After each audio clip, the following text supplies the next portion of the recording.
Good evening. I'm Senator Catharine Young, and I represent the 57th Senate District, which includes this region.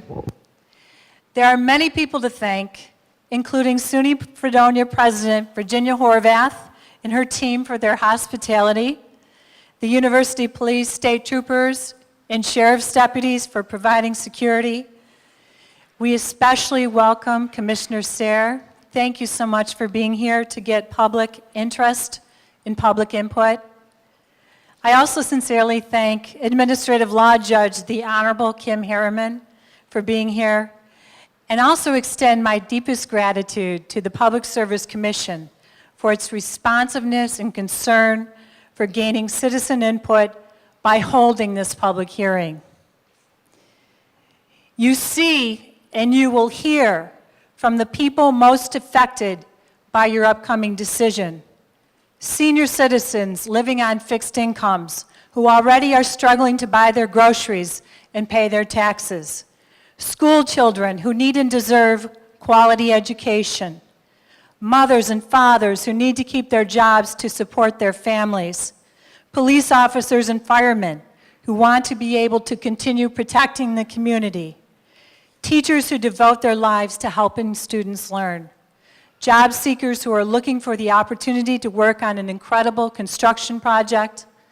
Leaders of industry who need a stable tax base and reliable and cost-effective energy so they can continue to provide jobs here. Small business owners who want to grow our economy. Even the Little League showed up. These are our families, our friends, and our neighbors who are here because they love their hometown and they care about our future. And I'd just like to ask the room, if you're here tonight in favor of repowering the Dunkirk NRG plant, please at least raise your hands.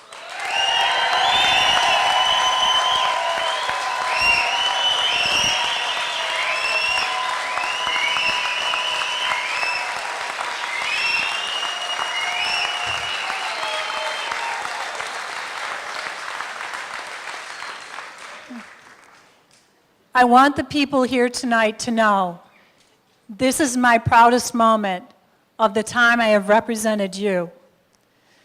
From the bottom of my heart, I want to thank you for coming together and being here tonight. Your community needed your help, and here you are. It truly is your time to shine. The possible loss of the NRG plant is devastating. It's a blow from which this community would never recover. So much hangs in the balance. What will Dunkirk and Chautauqua County's future be?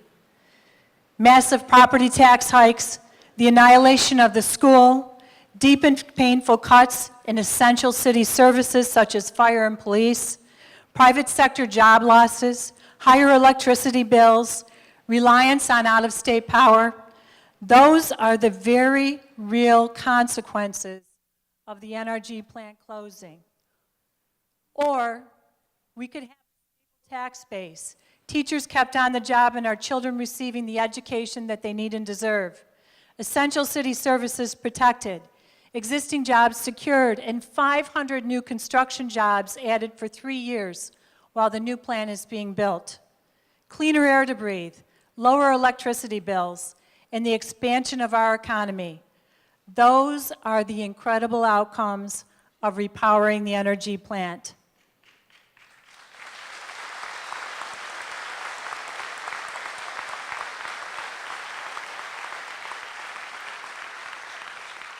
Many months ago, I received a frantic call from local leaders. The NRG plant was going to be mothballed and was in grave danger of closing for good.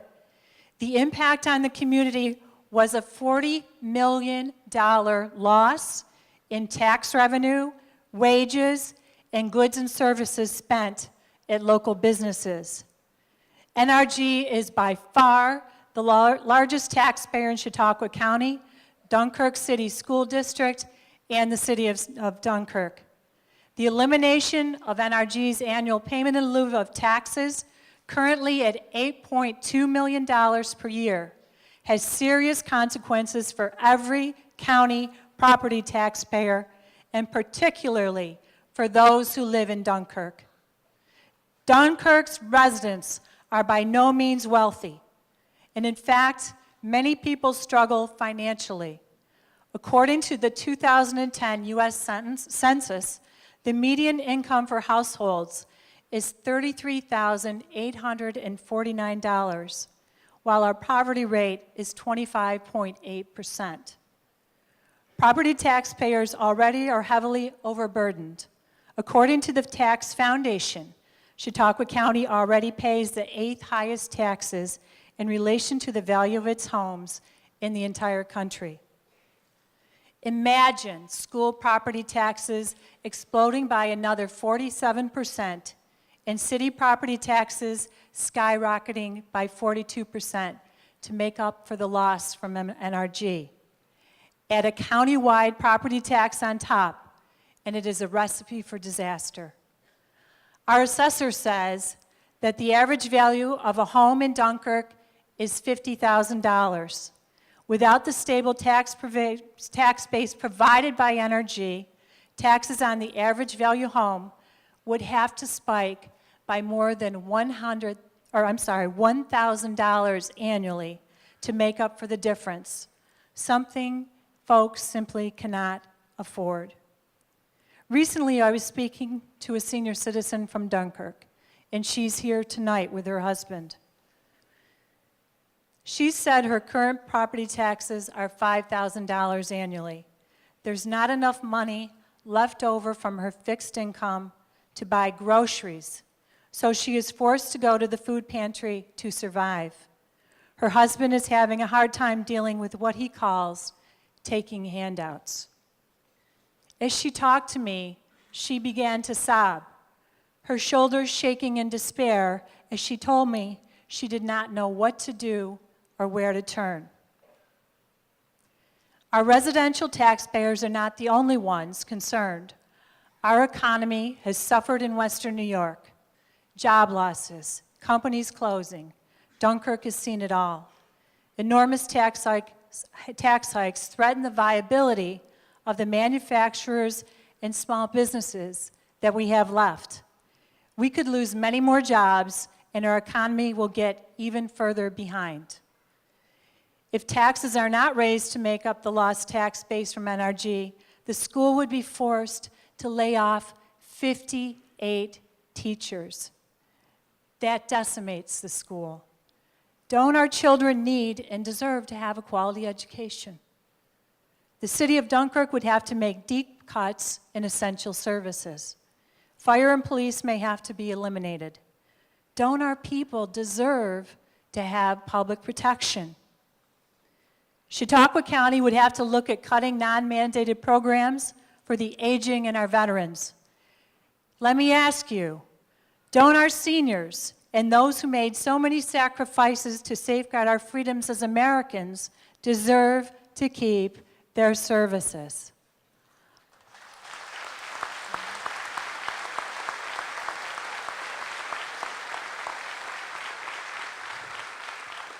All of the current jobs at the power plant would be wiped out, taking away families' livelihoods. We would lose our ability to be energy independent by generating our own power right here in Western New York, which would kneecap future job growth, especially through manufacturing. We would depend on dirty coal power generated in another state, Pennsylvania, and I'll get to that in a minute, exporting our jobs and tax base. The solution, and in fact the salvation, is to repower NRG to a clean natural gas plant. Repowering the Dunkirk station will stabilize our tax base, save existing jobs, and put 500 New Yorkers to work for 3 years while they build the plant, give us much cleaner air to breathe, reduce energy costs for consumers, and ensure that our electrical system is safe and reliable. This year's final state budget language agreed upon by Governor Cuomo, the Senate, and the Assembly established certain requirements when evaluating power generation, including ratepayer costs, the environment, the economy, including temporary and permanent jobs, economic development and tax revenue, and electric market competitiveness. The governor's shown great leadership through his New York State Energy Highway Blueprint to upgrade the in-state transmission superhighway in order to move power from upstate plants like Dunkirk to meet growing power needs downstate. If we don't promote the continued development of generation in the region, the energy highway could be a bridge to nowhere. No one wants to see this. And a RePower Dunkirk, together with its ability to work in unison with wind in Western New York, is a perfect match for the energy highway. The NRG project meets the governor's energy highway goals to assure long-term reliability of the electricity system is maintained, contribute to an environmentally sustainable future for New York, encourage the development of utility-scale renewable generation, create jobs for New Yorkers, and provide projects that connect Western New York power to projects downstate. We are here tonight because it has been determined that there is an energy reliability need in Western New York. There are competing projects, as we heard, through NRG and National Grid. And as you know, the Public Service Commission will decide between the two. I have listened to National Grid's presentation, and I have to disagree with much of what they said. In 2000, National Grid, a foreign-owned company from the United Kingdom, bought out Niagara Mohawk, which was a US company which used to be one of our state and region's top employers. Since that time, National Grid's management has eliminated the jobs of hundreds of New Yorkers and moved its US headquarters out of New York State to Massachusetts. Because it is not deregulated, National Grid is a monopoly for transmission and distribution, and the ratepayers are held hostage.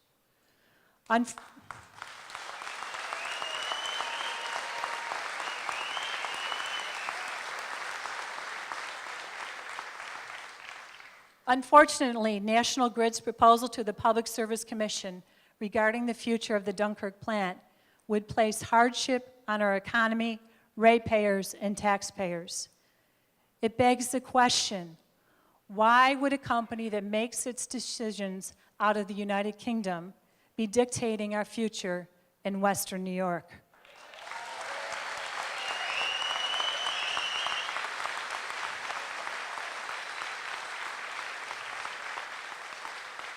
I have compiled quite a bit of material that leads to several compelling questions. I ask that the Public Service Commission answer these questions in a formal response, not tonight, but later, and take this information into serious consideration through its decision-making process. As stated in their report, National Grid's confidence in its solution to fully meet reliability needs is limited to the year 2021, and this is a key point to make. It's a period of only 6 years. Unlike the Dunkirk RePower initiative, the National Grid option falls short of the Public Service Commission's stated minimum requirement for long-term solutions of at least 10 years. So here are some questions. Why should National Grid's proposal be rejected outright? Because they did not follow the Public Service Commission's requirement of showing reliability for 10 years or greater. If National Grid still is considered, what upgrades need to be added to meet the full 10-year period? Governor Cuomo's Energy Highway Blueprint calls for upgrading aged New York State transmission systems and moving at least 1,000 megawatts of power stranded in Western New York down to the New York City area. Question. Doesn't the Dunkirk proposal match up ideally with the transmission construction upgrades to move more power from upstate to downstate?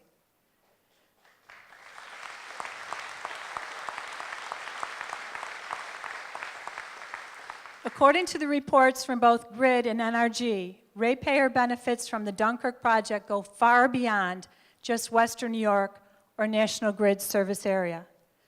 Questions. How does the PSC define which ratepayers benefit from the project? How does the PSC propose to allocate the cost of the project if there are benefits that extend across the state? National Grid advertises the upfront cost of its transmission upgrades as being about $66 million, but says in its report filed in this proceeding that the cost could be higher, as much as $156 million, with a total cost over 20 years of nearly $500 million. This seems like a bait and switch, since National Grid maintains the option to recover its costs, no matter how much they are, from the ratepayers. NRG says it will commit to its bid up front, while National Grid will not.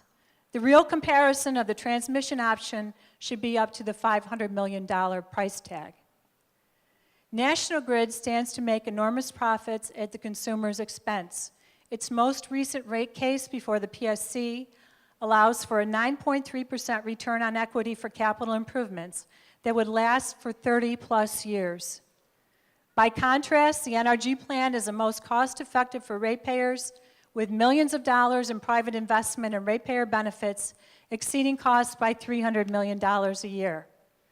RePowering Dunkirk will provide clean, reliable, local energy at a guaranteed price, all the while benefiting our local economy and putting our energy future in our own hands. That is the right choice for New York.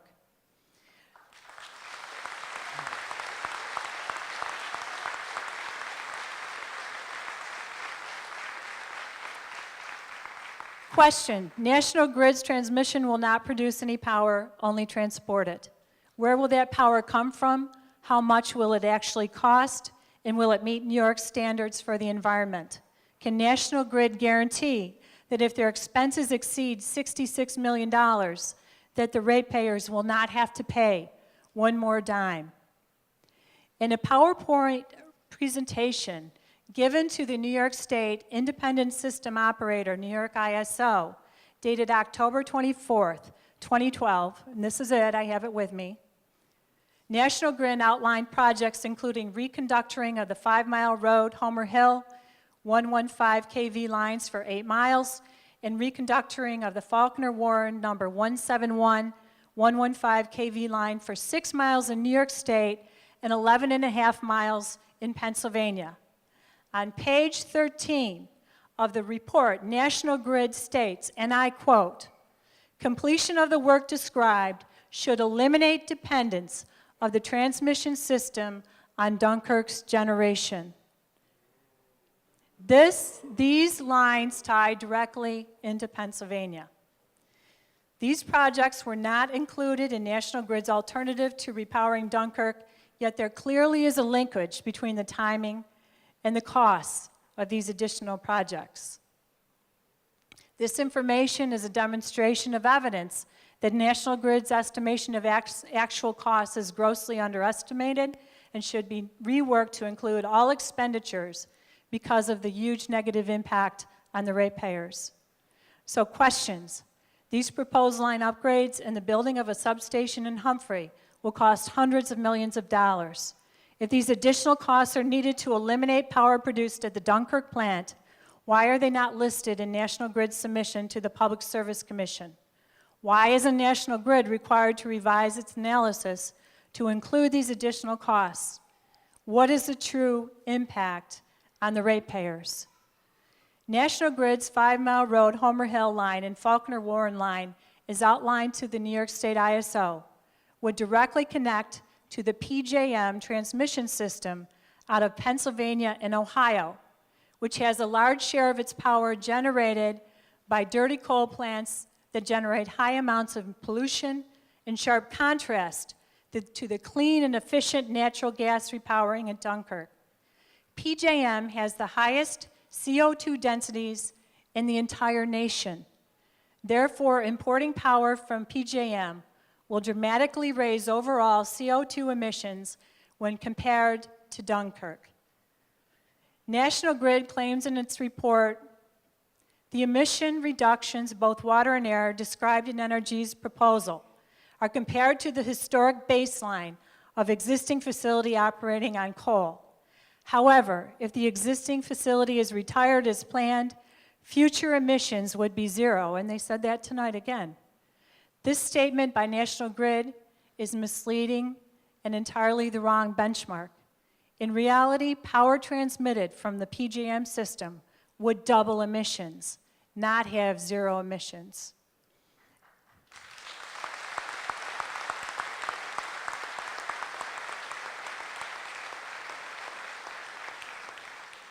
On the other hand, the Dunkirk repowering proposal clearly identifies dramatic and significant environmental benefits, reducing all major emissions, including mercury by 100%, sulfur dioxide by 99%, nitrogen oxides by 98%, particulates by 83%, and greenhouse gases by 73%, while greatly benefiting our local economy and putting our energy future in our own hands.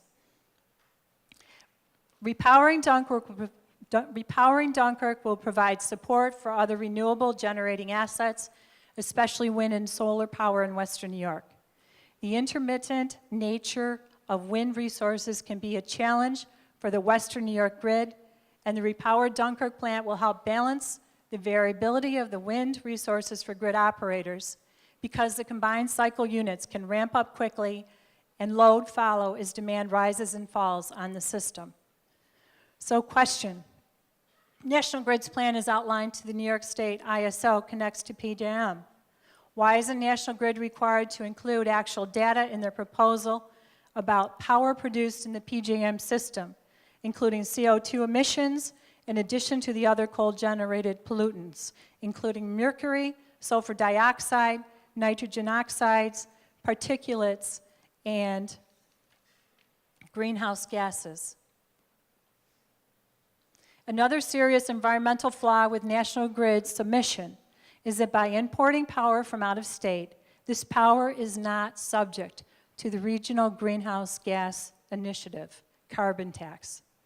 So the question is, doesn't this fact defeat the purpose of the New York State RGGI system? Doesn't imported Pennsylvania energy create an unfair advantage? Some environmentalists will try to make repowering energy an issue related to allowing high-volume hydraulic fracturing for natural gas in New York State, which is currently under consideration by the Department of Environmental Conservation. This argument is a red herring because repowering Dunkirk would use existing supplies of natural gas and does not propose using gas produced from New York's Marcellus Shale. Whether or not to hydrofrack in New York simply has no bearing on repowering NRG. It is surprising that Sierra Club favors National Grid's plan to tie into the dirty PJM system that has such high CO2 emissions and does not pay RGGI fees. Sierra Club's record shows that they have opposed every major form of energy production in some form or another, even renewable energy projects. However, in January and February of 2013, and this is key, the Sierra Club signed on in support of agreements with AEP and Mid-American Energy to convert a number of existing coal units to natural gas. This is noteworthy as their opposition to repowering the Dunkirk facility here in New York appears inconsistent with their most recent actions and cases.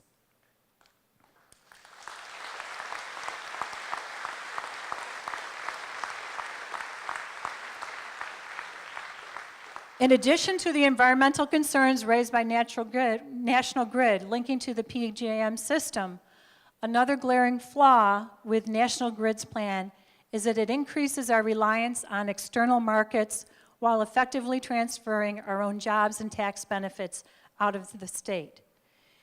It is risky to depend on power from other states, as we unfortunately found out in 2003 during a major blackout that left 50 million people in 8 states in the dark, and I happened to be in New York City at that time with my daughter. The economic and government costs were staggering, estimated to be up to $8.2 billion. The problem began when power lines in Ohio sagged into trees that had not been properly trimmed, causing fires and forcing lines out of service, something that was out of New York State's jurisdiction. Now National Grid's plan to connect to Pennsylvania transmission throws the ability to control our own destiny out of our hands once again. The age and condition of Pennsylvania's lines is unknown and not under the authority of New York State. Questions. If National Grid ties into the PJM system, what jurisdiction and recourse does the Public Service Commission have over Pennsylvania transmission to ensure that the reliability needs of New York State are met? If our electrical grid is connected to Pennsylvania and the out-of-state system fails, what impact would that situation have on our economy, and especially in Western New York?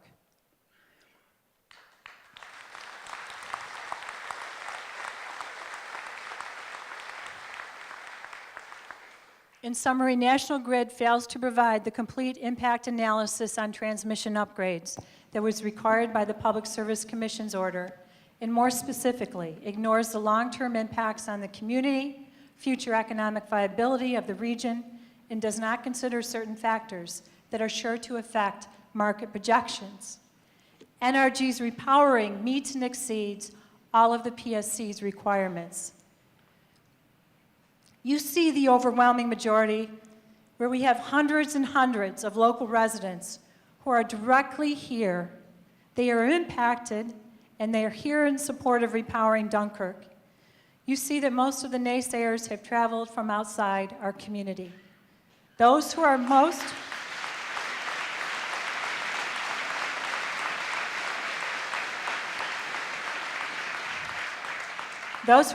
against repowering have no personal stake in this issue.